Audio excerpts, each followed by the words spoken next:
again, children, welcome back. It's Jude here on the EYFS at Home Enchanted Forest Day.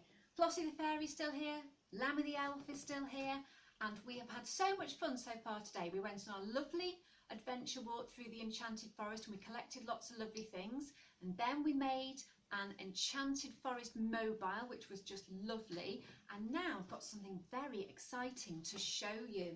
This might look like a shoebox, and it is, but inside there is a magical, enchanted world. Are you ready to see? Let's take the lid off. There we go. Can you see, children? If I hold that up for you, can you see inside the shoebox it has been turned into an enchanted forest? So there's a little cave, maybe a unicorn lives there. There are some trees and there's a stream running through it and there's some flowers, and this is the Enchanted Forest. And this is a story box because you fold it up and it makes a box, and when you open it out you can tell stories about the Enchanted Forest, and we're going to use this later on for our activity. But first of all, I thought that you might like to have a go at making your own story scene as well, so you can join in. Now if you've got a cardboard box, you can make your own inside a cardboard box. That would be brilliant. If you haven't, you can do it on paper, so I'm going to show you how you can do that now on paper. Okay, so hopefully you'll still have some things left over from your nature walk, because I don't know about you, whenever I go collecting things I always collect far too many. So I've got this big pile still left from my nature walk, and I'm going to use those to turn them into a story scene which we can use later when I do my story box. Okay, so you're going to need some glue.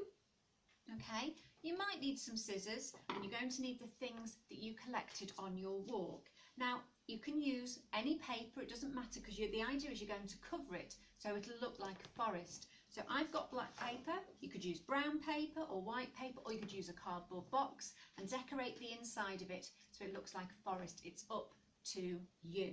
Okay, I've got my black paper and I'm going to start decorating it so it looks like a forest. Now the idea, when you go through an enchanted forest or through where there's lots of woods, there's lots of things everywhere. So there might be lots of leaves on the floor, there might be lots of trees, there might be branches, there might be bushes and flowers, and they all kind of sit over the top of each other in different layers. So it doesn't matter if you have lots of things all over the paper, because actually the more things on, the more it will look like a forest. Okay, so I'm going to start. I've got some beautiful leaves here, so I'm going to just put a little bit of glue on here. You don't need too much glue when you stick leaves because they're quite sticky.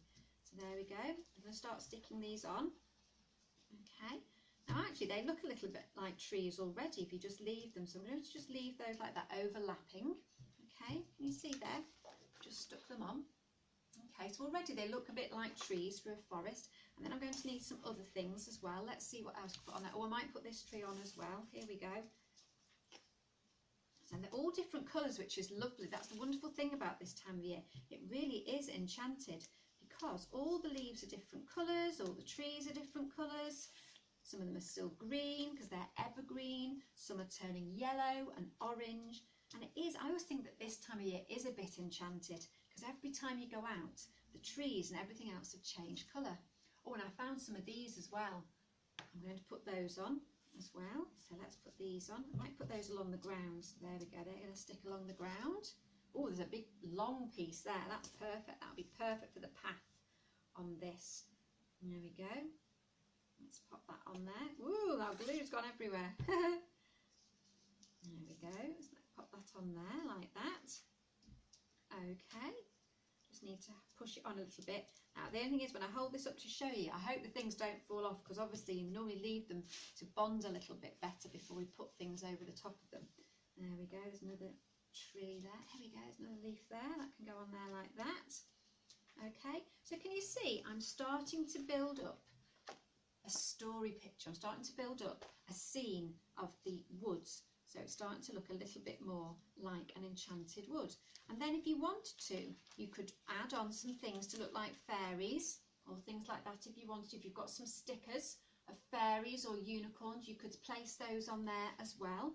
That's absolutely fine. So I hope you have lots of fun creating your own story scene using the things that you found on your walk. And we're going to use this story scene a little bit later on to make our very own enchanted wood story. Okay, so we'll see you shortly, children.